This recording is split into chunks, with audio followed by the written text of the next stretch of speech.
This is the story of my exploration of the mysteries of Hieronymus Bosch. But first, I need to tell you how my interest in Bosch began. The process of this exploration through the work of this extraordinary and enigmatic painter has for me been a journey in itself, one that started many years ago. I first saw Bosch's paintings in the original in the Prado Museum about 30 years ago. It was my first visit to Spain. I'd gone to the Prado because I knew that paintings by El Greco, Velázquez and Goya were there. I knew that to see them for the first time was going to be a great moment in my life. I hadn't the slightest idea that any of Bosch's paintings were in Spain, let alone in Madrid and in the Prado.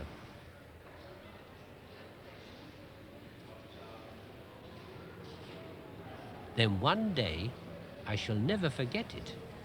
I think it was my third visit to the museum. I happened to turn a corner in the Flemish Gallery, and there, to my amazement, came face to face with the Garden of Earthly Delights. Ever since that first moment, when I stood staring at this picture, I've been fascinated by it. I've been trying to understand it, trying to work out how it was that Hieronymus Bosch, a painter who lived over 500 years ago, could have produced a painting like this.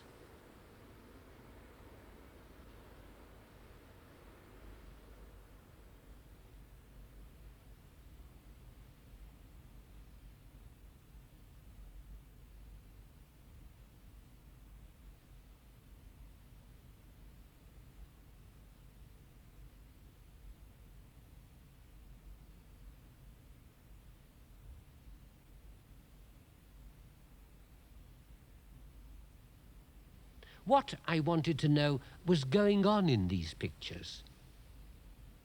Those figures there, are they making love or copulating? Why 3? 2 might be respectable, 3's an orgy. The people in the thistle bubble, what are they up to? And those legs? And those giant birds? If, as some have said, it was an altarpiece, it was a very strange work indeed for a church.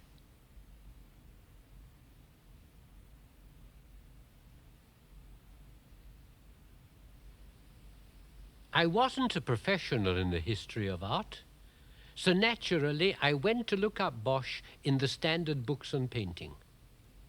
To my astonishment, the great Erwin Panofsky not only told me nothing, but he explains quite deliberately why he has nothing to say. The secret of the interpretation of Bosch's strange paintings has, according to Panofsky, not yet been found. We have not discovered the key to them.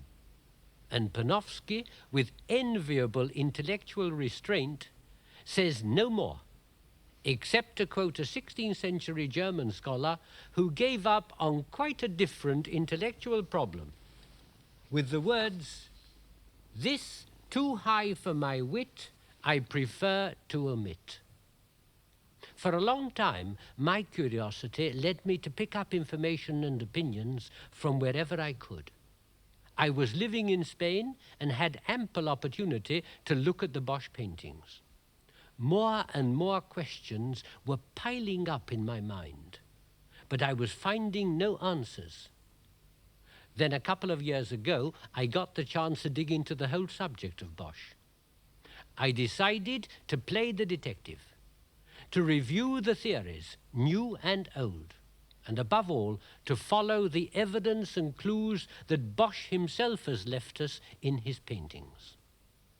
Of the 30 or more of Bosch's paintings that still exist, 8 of them include pretty well all the puzzles I found I had to face and solve. The Garden of Earthly Delights itself, the mystery of mysteries, the Temptation of St. Anthony, which is in Lisbon, The Haywain, another of the Prado collection. And the picture on the outside of the Haywain when it's closed. St. John on the island of Patmos. The peddler, if that's who he is, in Rotterdam. The marriage at Cana, and the adoration of the Magi, one of the few titles you can trust. All the names we have for Bosch's pictures were given them by cataloguers. We don't know what Bosch himself called any of them. I first of all looked for areas of agreement among the commentators and historians of art. To begin with, there are details of Bosch's paintings which are recognizably in the Flemish or Dutch tradition. The Virgin and Child in Bosch's adoration of the Magi is stylistically related to Roger van der Weyden's St. Luke painting the Virgin, which in turn follows the tradition of Jan van Eyck before him, with his little figures in the perspective distance, a trick which Bosch uses time and again. And I discovered for myself two pictures astonishingly alike in style and composition, Bosch's and Gertgen Totsignaan's St. John the Baptist in the Wilderness. Gertgen was from Haarlem and was about 10 years or so younger than Bosch. There can be no doubt that one artist saw the work of the other. But in the surrounding details of the figure of the saint, Bosch is original, himself, and unlike anybody before him. The second thing that everyone agrees about is that Bosch's painting says, it silently speaks.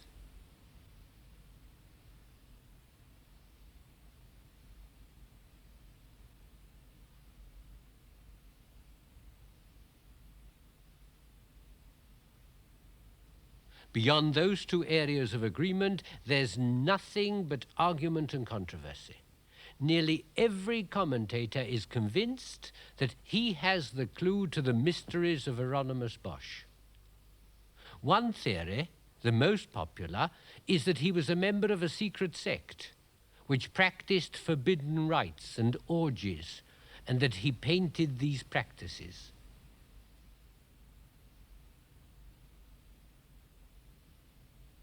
Another, that his entire work is based on astrology and can be read with the help of the signs of the zodiac.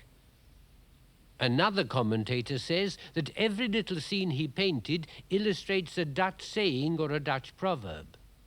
And yet another believes Bosch to be a scholar, painting puns in Greek and Latin. Heresy, witchcraft, alchemy, linguistics, even drugs. Each new interpreter is satisfied with his own explanation. But the fact is, I wasn't. I couldn't accept any of them. Not one of them did I find totally convincing. I believed the answer was more reasonable, less attractively exotic. It was facts I wanted, facts to get at the man and his motives. But the problem is that the established facts about Hieronymus Bosch are intimidatingly few. Even this portrait was done several years after his death. When was he born? Nobody knows for certain, but the likelihood is that it was in the exact middle of the 15th century, 1450 or a couple of years either side. Where was he born? Again, nobody can be sure. But he undoubtedly lived, married, worked and died in a place called 's-Hertogenbosch in the Netherlands, and this film was going to give me the chance of going there. At last I thought I might discover some key to the pictures which had tantalized me for so many years. If I could actually explore the place that they came from, surely I'd find something there to help me. 'S-Hertogenbosch, or Den Bosch as it's called for short, is in the southern part of Holland, in the region of Brabant. I knew little more about it than its name when I went there, and had no idea what to expect.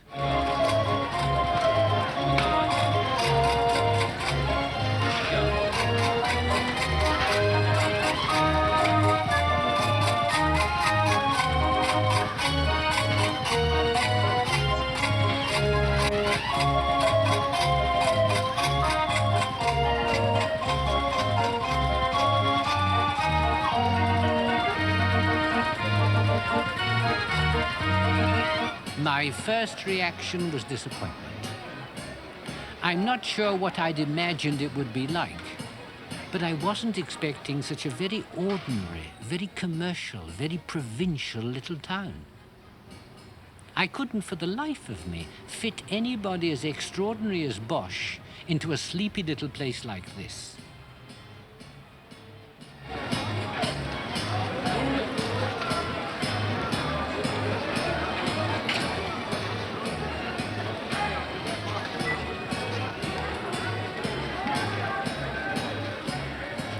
Whatever sign was there that anything but the most ordinary events could have happened here in any century?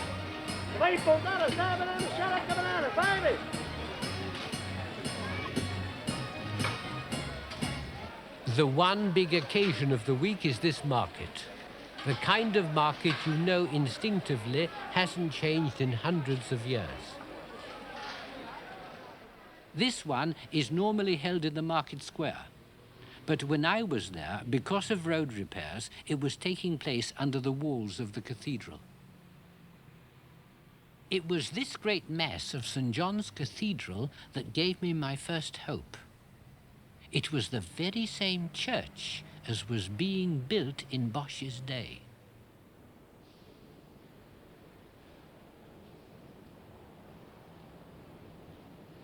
This part of the Netherlands has remained predominantly Roman Catholic, even though long after Bosch died, the greater part of the Netherlands split off from the church and became Protestant.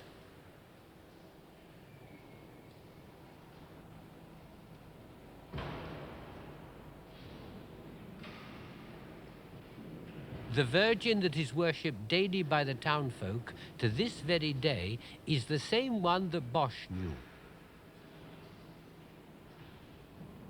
But what had caught my imagination was not the continuity of ritual, but to see the church once again full of builders, restorers this time, getting back some of the original color and giving new strength to the old stone.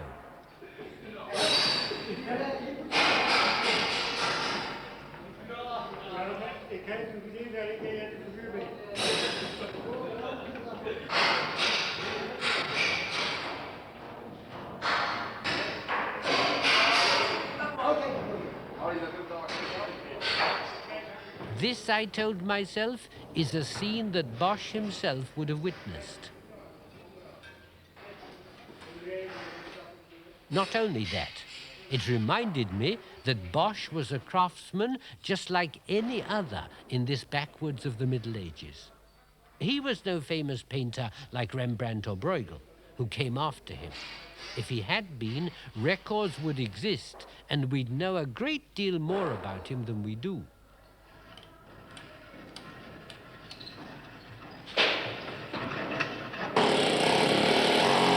As a professional, he was on the same level as stonemasons, carpenters, and decorators.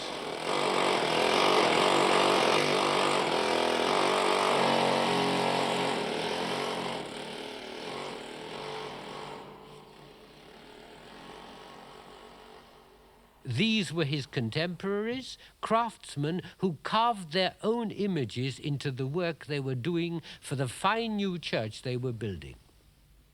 It's curious that Bosch never painted a face and said, "That's me." And yet there's a persistent tradition that we know what he looked like.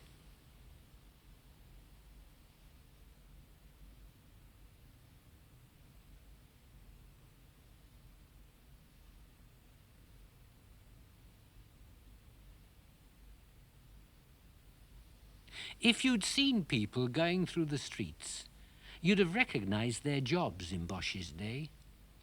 Weavers and fullers in cloth making, saddle makers, cobblers and cap makers, painters, burgomasters, officers, everyone wore his distinctive clothing, his mark of office.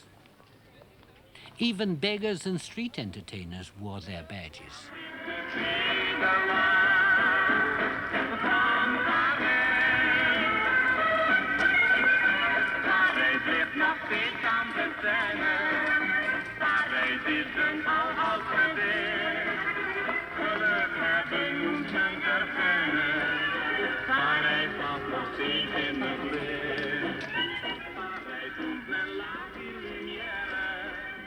Begging was a recognized profession in Bosch's day.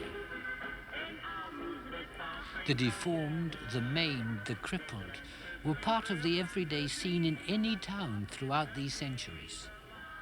And Bosch jotted them down in these quick sketches, just as any other artist would, for future use in one of his paintings.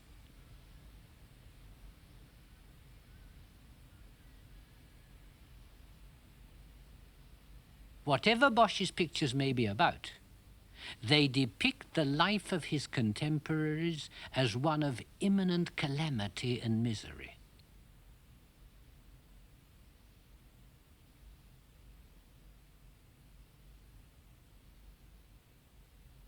Medieval European man was solemn, and smiles weren't exchanged naturally when people greeted one another. Smiling overmuch was sinful, and tears were frequent in church during the telling of tales in ordinary conversation. And to weep was no shame for even the bravest of men. Contrasts were marked. The poor begged in the streets, showed dreadfully maimed limbs, and starved in public. The great lived in ostentatious splendor. People spoke loudly and did everything noisily, indoors and out.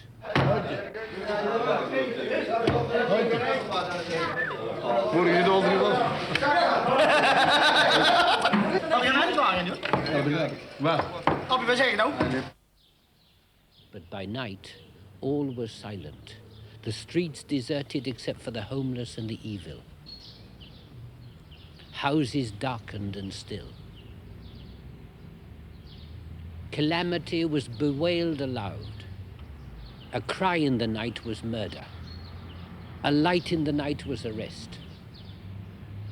Voices in the night were marauders and evildoers. The unknown and the different was devilry and to be put down. The age was sad, pessimist, expecting evil as man's ineluctable destiny, and snatching at joys because they were inescapably short-lived. Hell beckoned, and the detailed inventory of its tortures was known, studied, embellished, and brandished before children and adults. Heroic virtue and the intercession of saints might save some, but most, the most by far, were damned.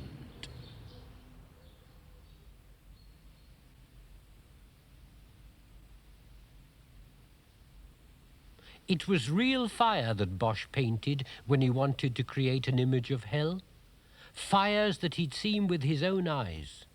Whole villages burning like matchwood. Few of us know the fear of burning in fire eternal. None of us has seen a witch or a heretic burned alive in a public place. Bosch and his contemporaries had. The fires of hell for them were just as real.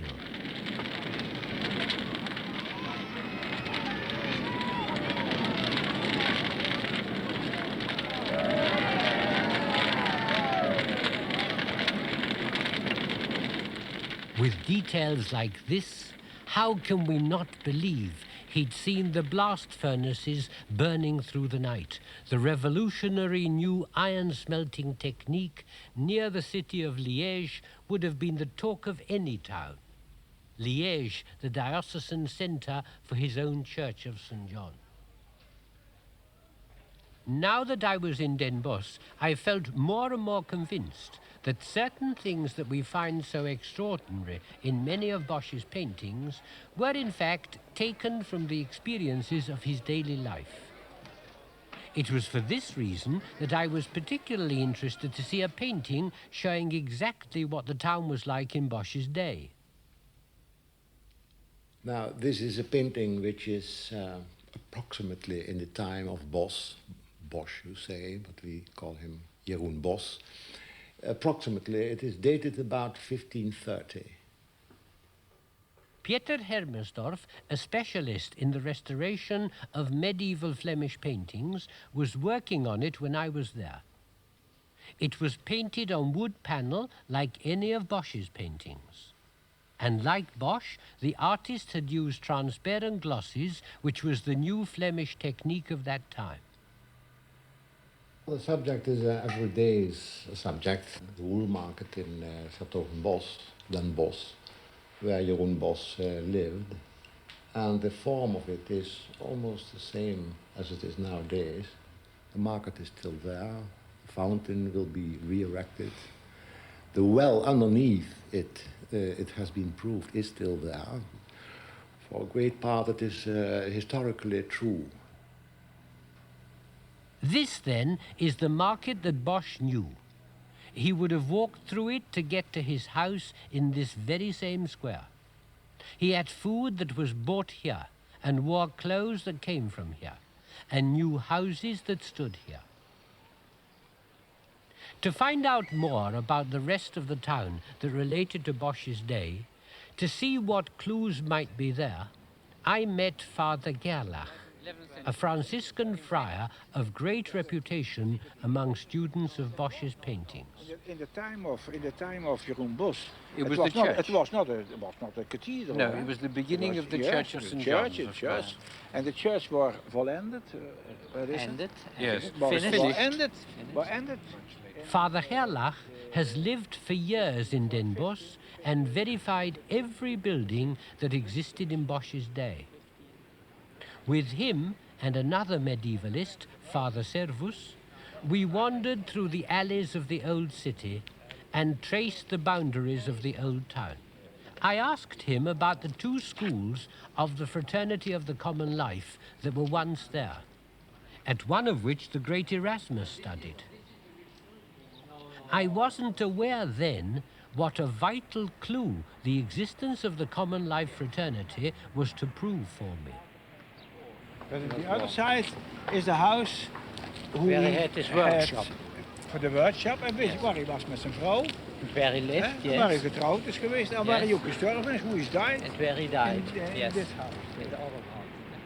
Bizarre as it may seem looking at the place now, this men's outfitters is in fact on the site of the house where Bosch had lived. By the rivers of Babylon. Here I was told he'd set up his workshop and lodged his apprentices. And there he went when he remembers. The only part of the house left which is anywhere near genuine is the cellars. To my surprise, the owners had never been down there. They even had to force an entry for me.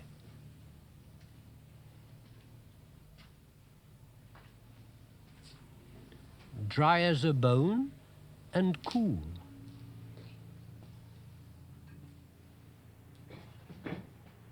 Here, I told myself, Bosch would have stacked the wooden panels and the materials for his paints. But that's anybody's guess. It didn't get me any further.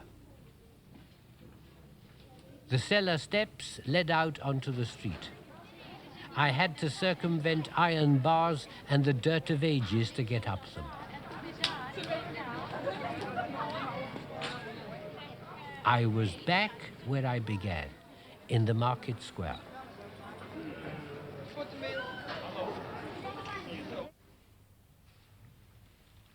I wanted to see anything that was part of the town when Bosch lived there. So I even explored the disused canals, the network of waterways that goes under the old houses. In that punt by torchlight, I was getting something the books couldn't give me, the authentic smell and feel of Bosch's own day. There was a gentle and strangely pleasant smell of putrefaction down there. The silence was tangible.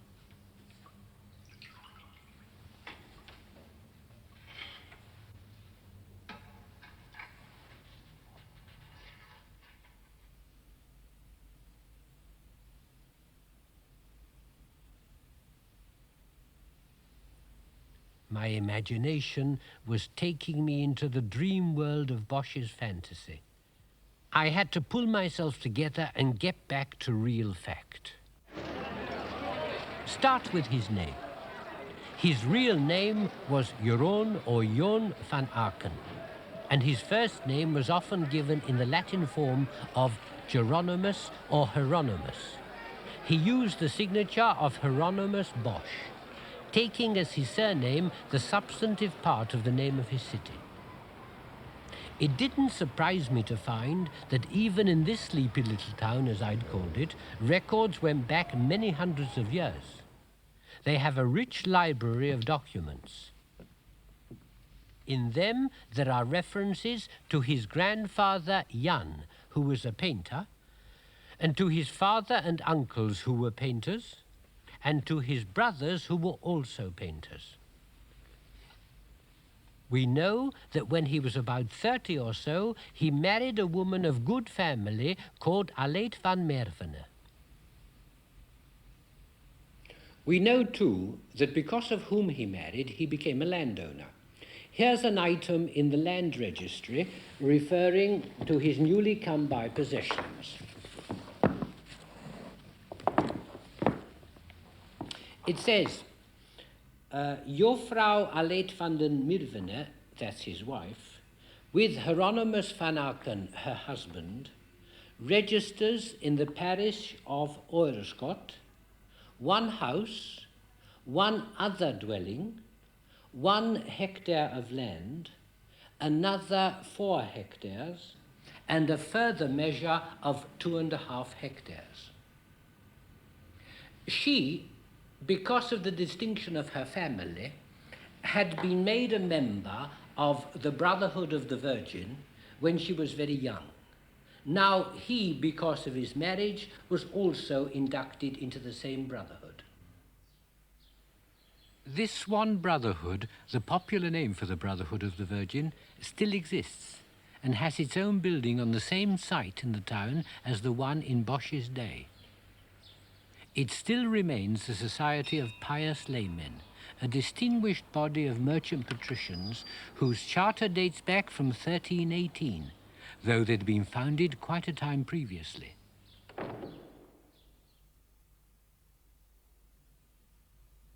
They organized church services, a choir and processions, and had a chapel of their own in St. John's Church.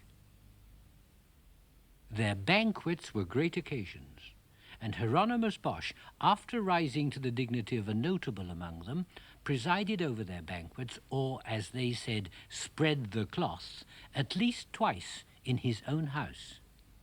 A great moment always of their feasts was the eating of 1 or more roast swan.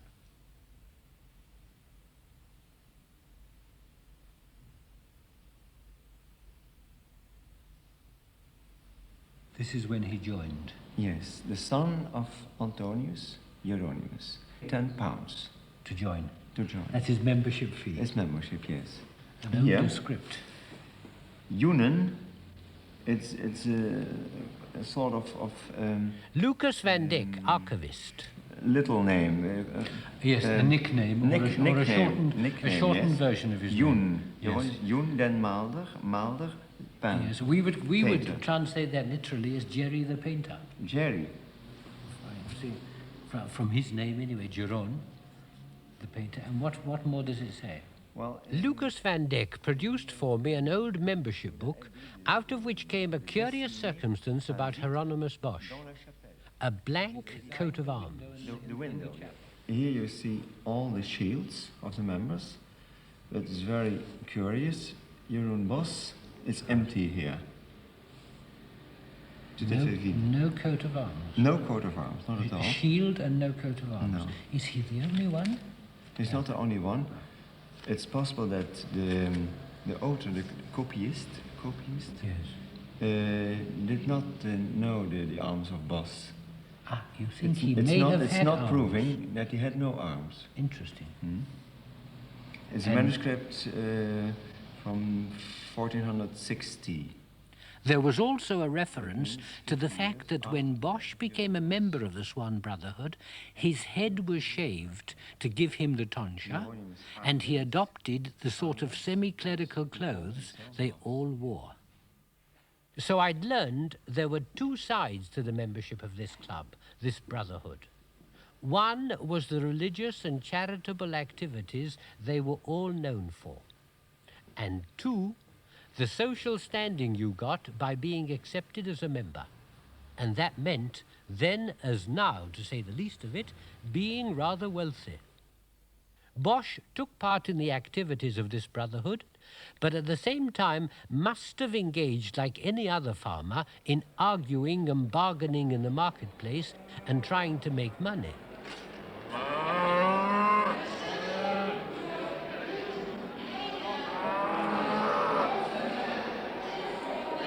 Yet in spite of these two associations, there was something in him that made him bitterly angry at the idea of using the whole of life to try and increase worldly wealth.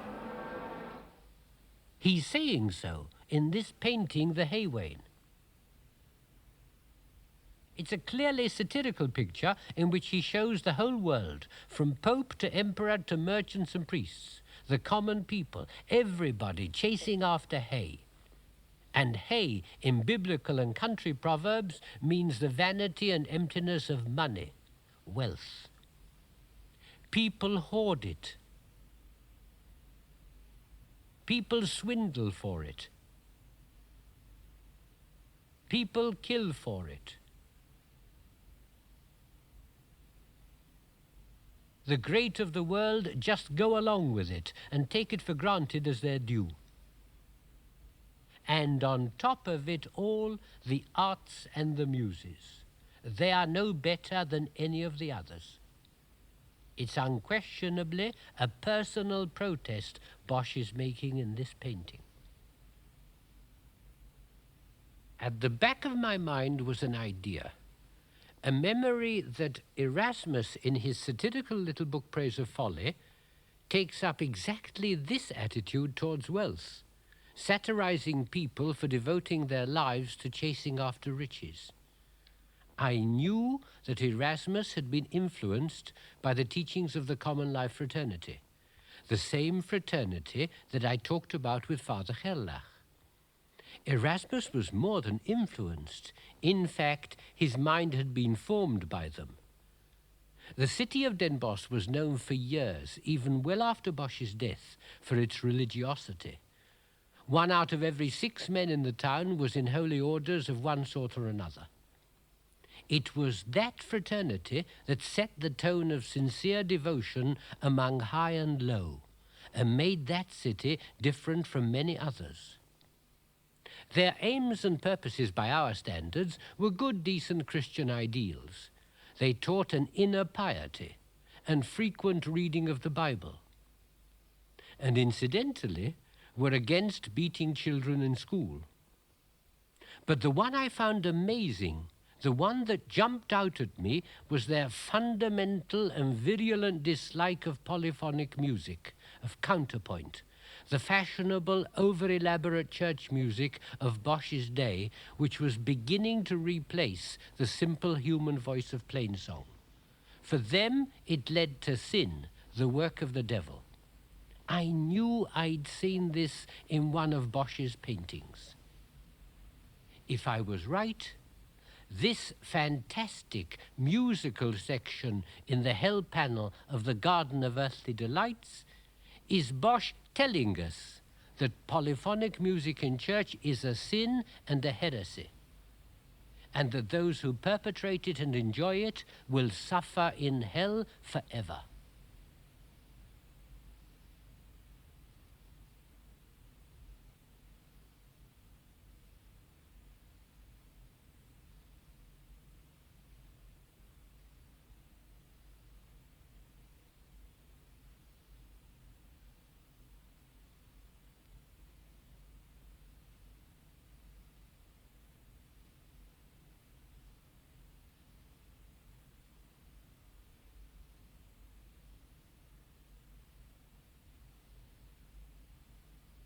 I'd read at least a dozen complicated and contradictory attempts to explain this strange group.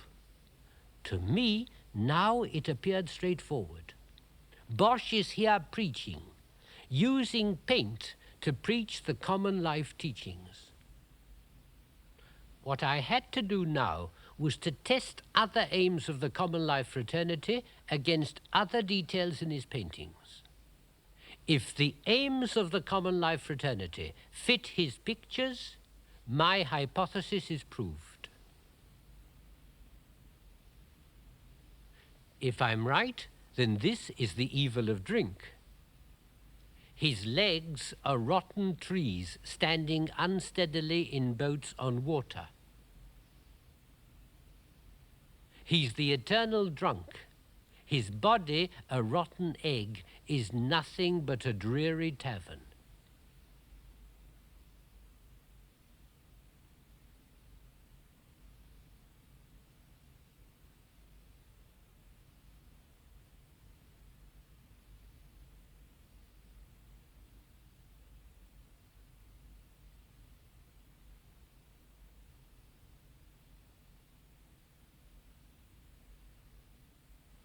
This would be gluttony, not as the books told me, a devil in hell swallowing sinners and defecating them.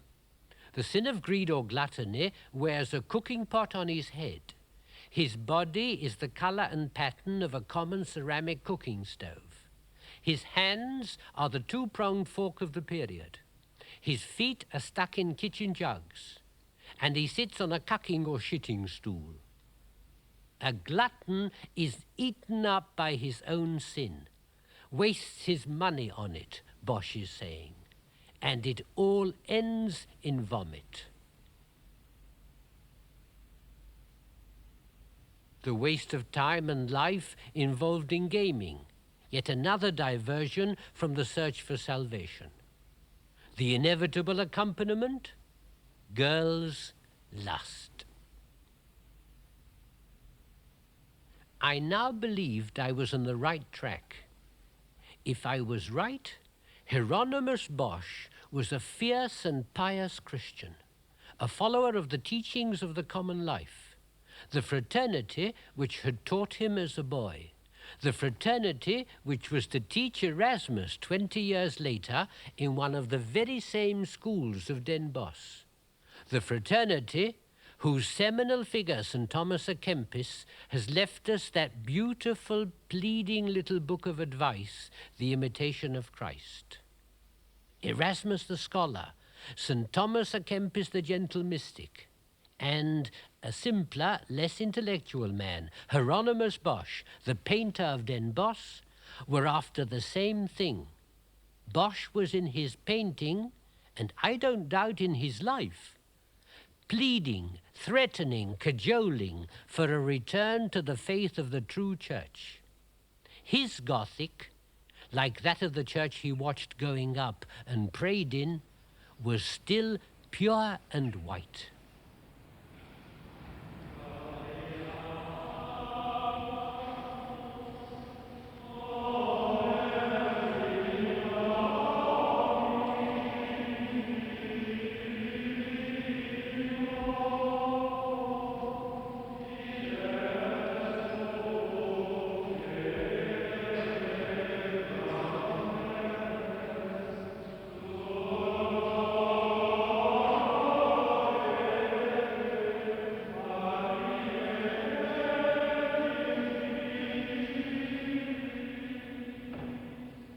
I'd started with this Church of St. John, and for me it had become a symbol of the very specific spiritual atmosphere in this town, precisely at the moment of Bosch's lifetime.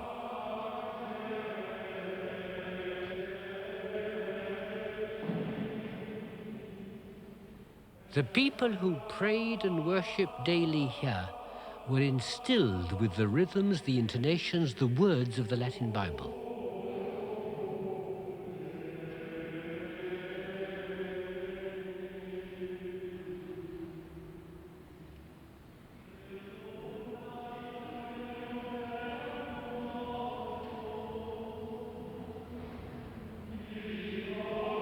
They were fed sermons, stories, and parables, made to see the characters of the Bible as real people whom they invoked and communed with. The Bible as taught to them by the fraternity of the common life.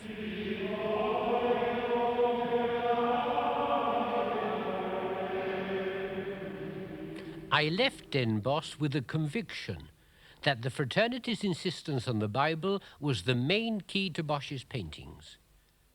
I decided to use it, the Bible, on a painting that had been termed a problem picture, St. John on the island of Patmos. No one up till now had told me what this strange creature was doing in the picture.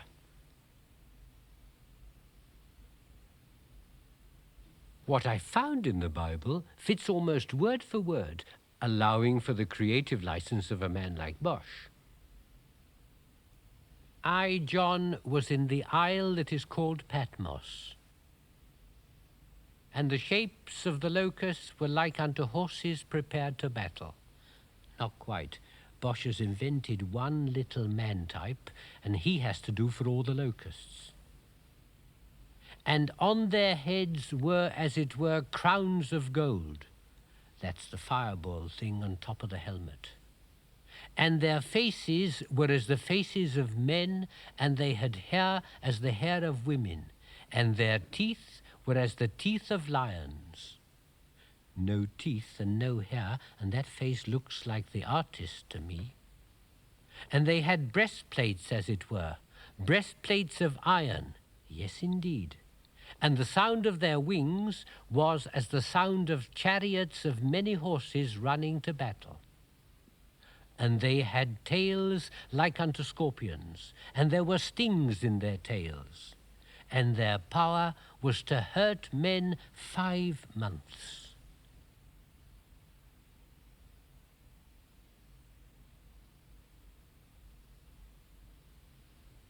And there appeared a great wonder in heaven, a woman clothed with the sun, and the moon under her feet, and upon her head a crown of 12 stars.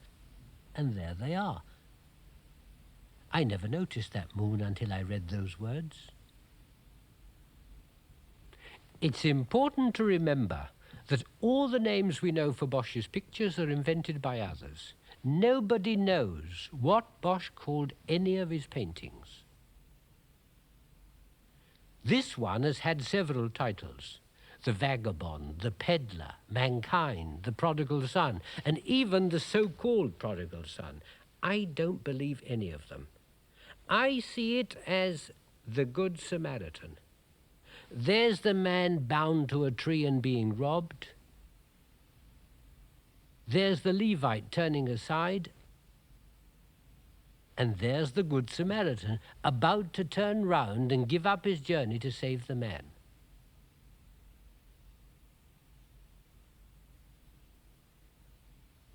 The other very similar painting in Rotterdam carries the same confusion of titles. I've got to admit that the Rotterdam one has so far got me puzzled.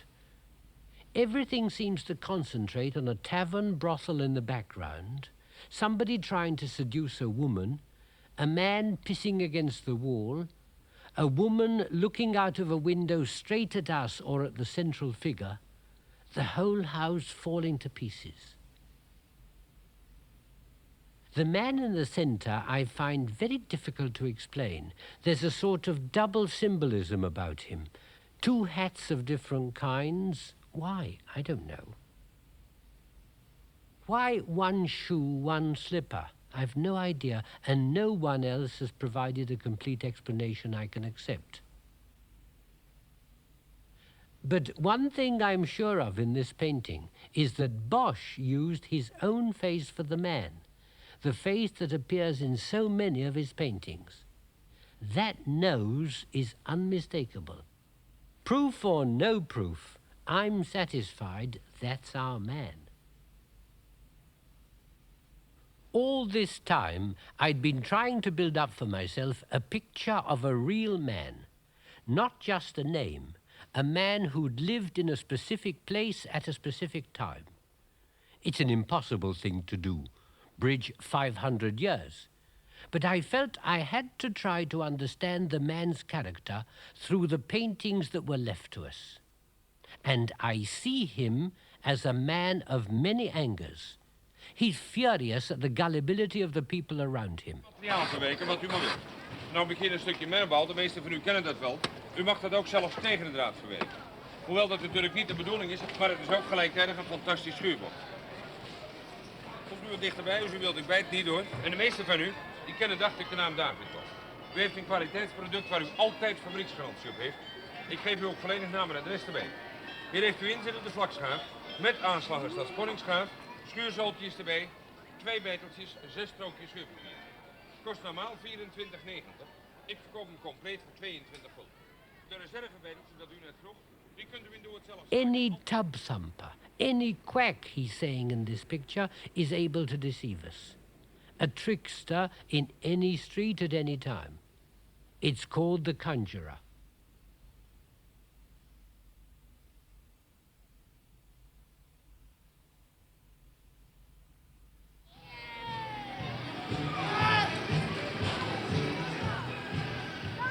He's full of contempt and not pity for those in their stupid, self-indulgent pleasures.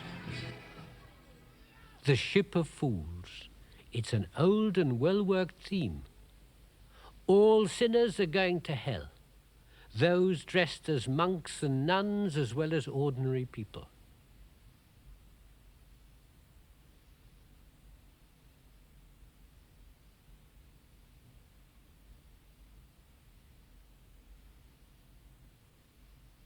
Bosch was obsessed with sin, and into this painting, The Temptations of St. Anthony, he put all the burning passion he had inside him.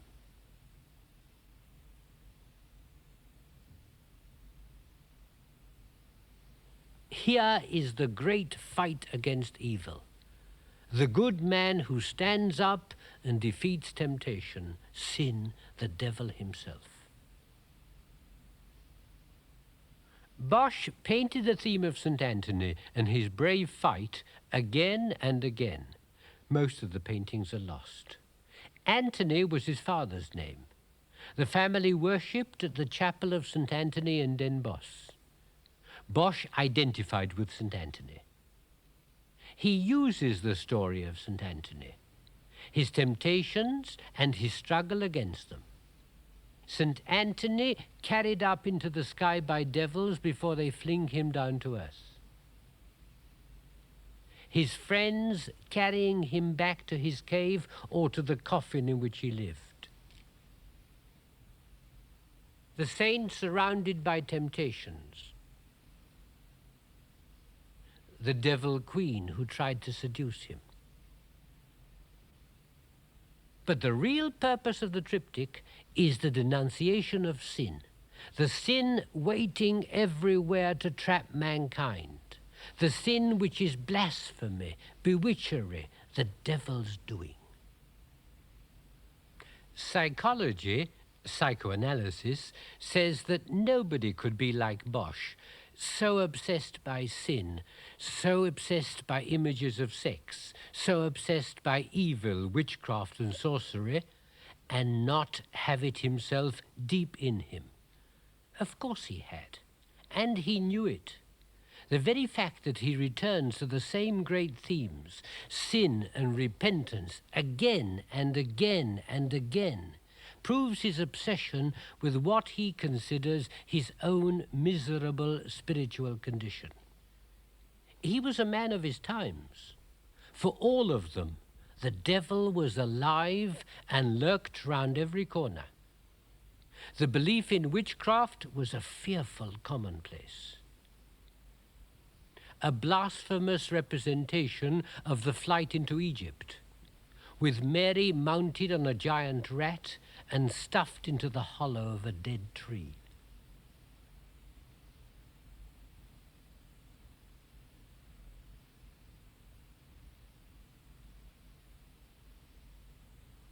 A blasphemous mockery of the adoration of the Magi, with the black king spread-eagled, Joseph behind Mary in the background as usual. One of the kings petrified, and the third encased in armor.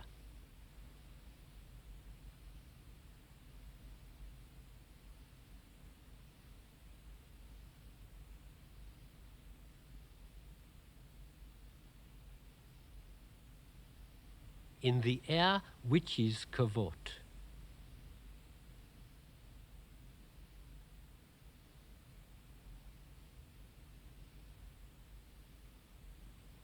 The devil bending over for his behind to be kissed was typical of a witch's Sabbath. While in the very center of the picture, Jesus points to his own crucifixion, the true way to salvation. A mass, a black mass, is being celebrated. A procession of the filthiest of mankind by the standards of Bosch's day, the crippled in body and the maimed in mind. Jugglers, musicians, dogs and monsters attend the Mass, lining up to take a sacrilegious communion.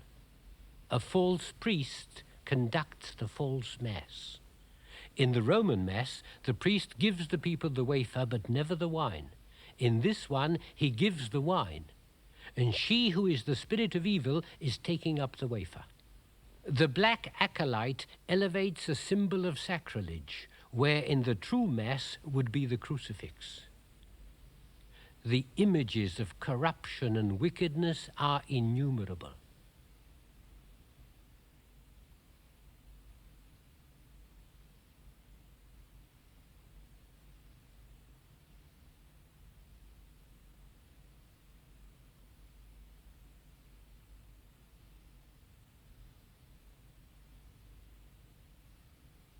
Yet, says the story, the mighty power of the goodness of Antony was proof against all this evil.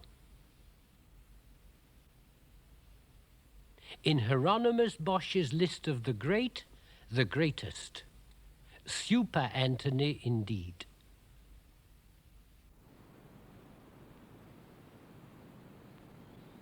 Bosch loved his countryside more than he knew. His landscapes are distinctively North Brabant, his part of the Netherlands. Like any medieval craftsman, he put in background incidents to fill in the scenes. But being by Bosch, they're often evil.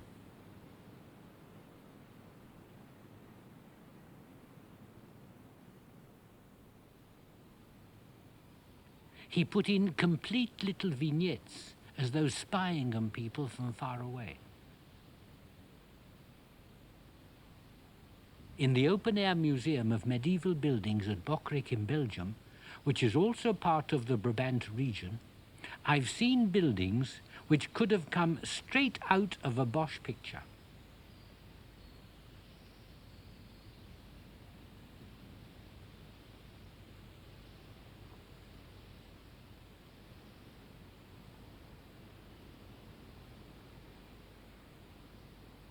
When Bosch wants to, he paints with such attention to detail, it's nearly impossible to see what's real and what's painting.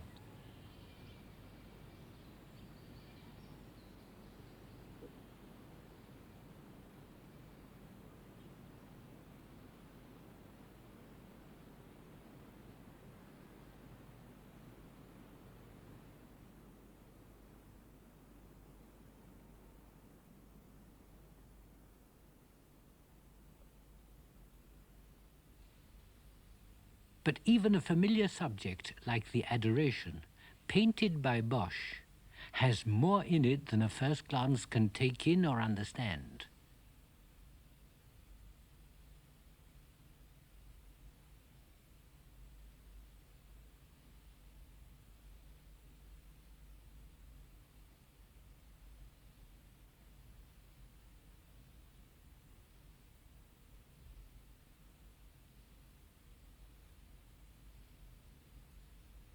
Bosch has set the whole scene as if it were the celebration of the Mass. Mary is the altar. the child enthroned on her lap. Balthasar, the oldest of the kings, in his red cloak is the celebrant, and the other two are acolytes.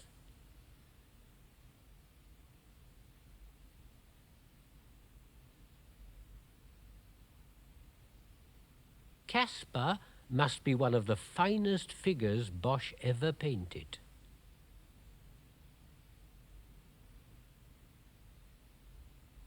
All round are scattered, sculptured, engraved, and embroidered references from the Old Testament. Again, the Bible is our key. The sculpture on the ground is the sacrifice of Isaac. Melchior's cape is embroidered with the Queen of Sheba's visit to Solomon. Caspar's orb shows Abner offering homage to David. The little figure in the background on the left wing is St. Joseph. He looks up from washing the child's clothes as if wondering what's happening. St. Joseph was often a figure of fun and ribald humour throughout the Middle Ages. Earthly humour saw him as cuckolded of the Holy Ghost, and many a solemn sermon argued seriously to refute the slander. The bad shepherds are watching from the roof. They are described in a verse in the Gospel of St. John. Verily, verily, I say unto you, he that entereth not by the door into the sheepfold, but climbeth up some other way, the same is a thief and a robber. The bizarre figure in the doorway has attracted the most bizarre theories. One of them is he's the Antichrist and at the same time the Jewish Messiah. Another that he's Balaam, the heathen prophet who came to curse and stayed to bless. I suggest that he's King David.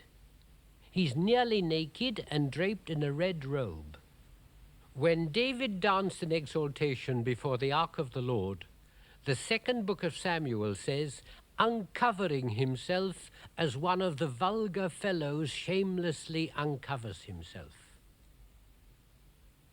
This is another moment of exaltation, the birth of Jesus, who, according to the Gospels, was of the line of David, son of Jesse. The strange headdress with its curious leafy twig becomes no longer strange. There shall come forth a shoot from the stump of Jesse, and a branch shall grow out of its roots. The helmet-like crown that King David holds is, I guess, the crown of the kingdom brought by David to the newly born child Jesus. Good then predominates. It is, after all, one of Bosch's most straightforward paintings.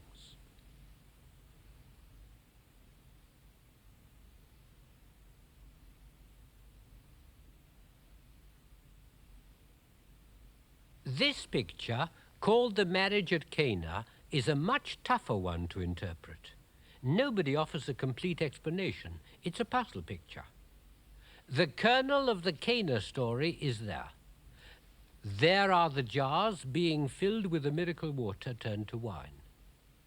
6 water pots in the parable, 6 stone water pots in the painting. But there's a lot that needs explaining. There are strange things going on in the background. A swan is being brought in, spitting fire. A curious crouched piper in a sort of minstrel gallery.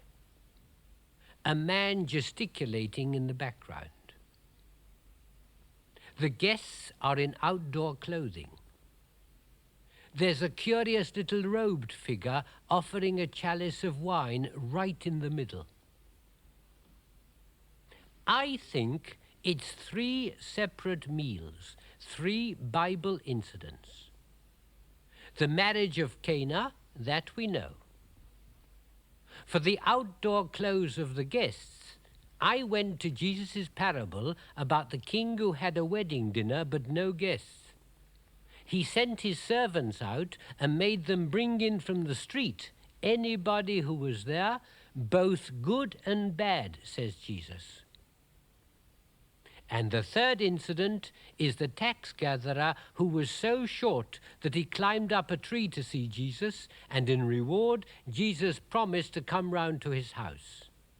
Zacchaeus, the little tax gatherer, was rich, which accounts for his ornate robe. He'd be the host. So I make it a composite Bible story. So much I think I found out. But it doesn't yet gel. I can't squeeze out of it that moral lesson that usually comes out of a Bosch picture. The Garden of Earthly Delights. We've come full circle. But don't take the name too seriously. That's not what Bosch would have called it. With the wings open, there's the Garden of Eden on the left, hell on the right, and one of the greatest of all Bosch's mysteries in the center. When the shutters are closed, you see a creation scene.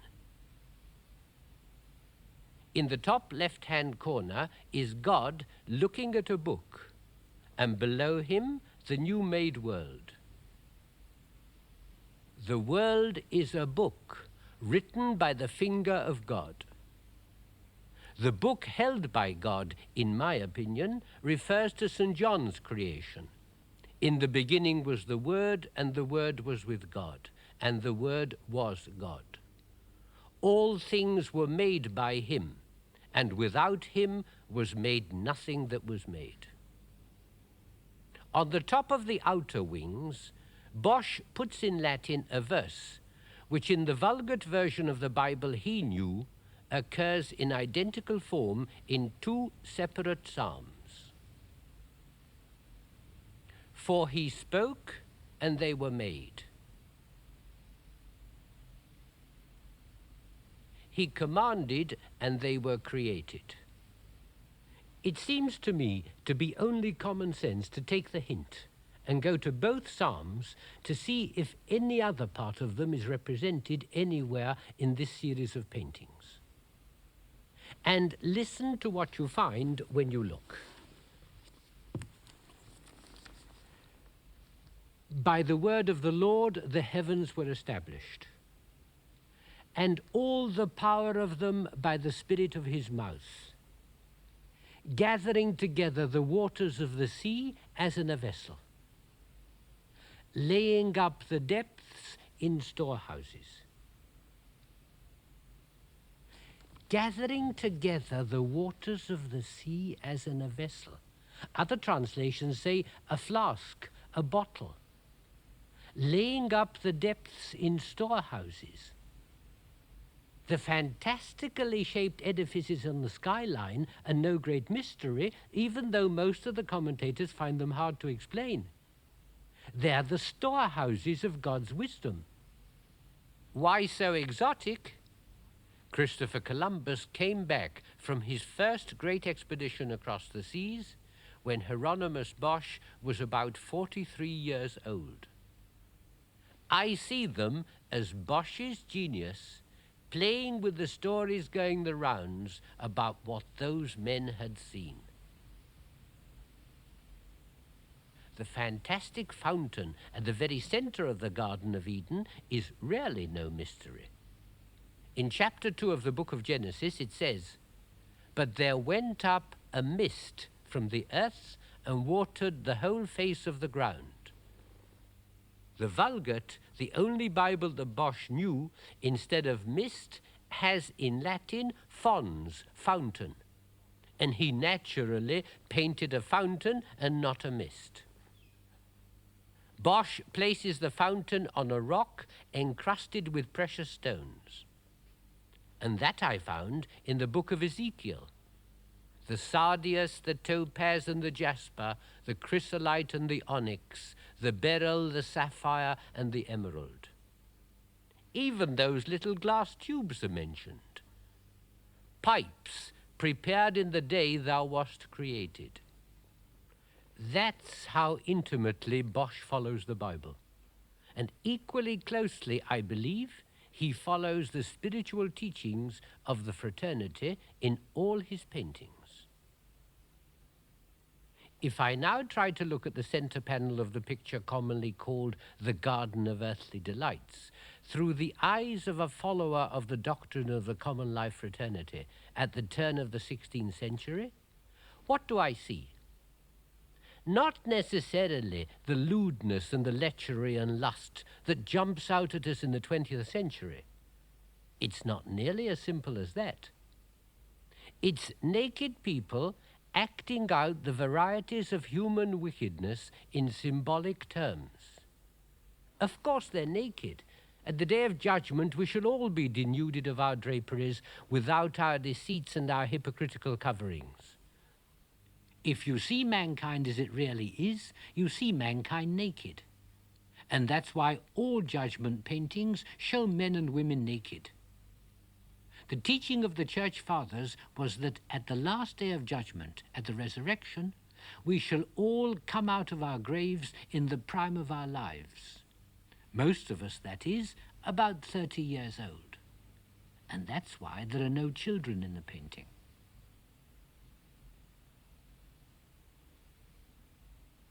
But this is no last judgment, no judgment of God. There's no throne, no divine presence. It is Bosch's judgment. He is denouncing the world for the depravity of its behavior. The whole picture is a catalogue of sins in the understanding of the common life teachers. This is the epitome of egoism. The concentration in self-indulgence which cuts people off from all else.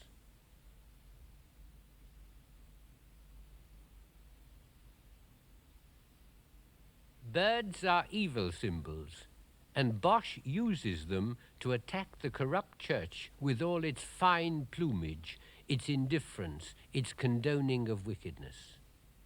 It indulges sin and is the despair of those seeking for truth. The maddest of beliefs flourish. The craziest of sectarianisms thrive. And Bosch shows them cavorting round and round, getting nowhere in their frantic anti-clockwise circle.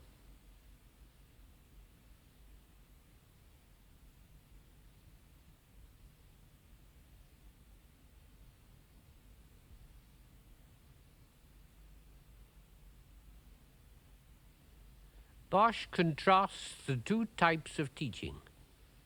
The theologians enclosed unseeing in the narrowness of their useless argumentations, the cardinal red of their tent signifying the approval of Rome, in contrast to the true schools of simple, clear-seeing faith, the fraternity of the common life itself.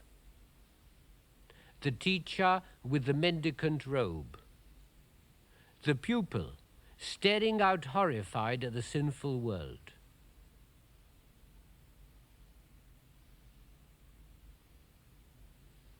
Every single detail carries meaning. There's no end to it. And I haven't got anywhere near plumbing it to its depths. For me, this is the correct analysis of one of the greatest pictures ever painted. Painted by a man whose genius took the form of concentrating in one style the declining strength, the last gasp of the dying Middle Ages. A picture done not for any secret sect, but as a teaching and contemplative work, created for a chapel or private devotional place of some God-fearing Christian. Did his contemporaries understand his work? My guess is that many did and many didn't. But I'm certain that he wanted to arouse curiosity. He wanted people to ask. so that they might be answered and thus learn. The symbols are his own. The teaching method is traditional. In Italy, they'd left it far behind. They were worlds away in their thinking and their painting. Leonardo da Vinci, Bosch's exact contemporary, is at a peak of the Renaissance.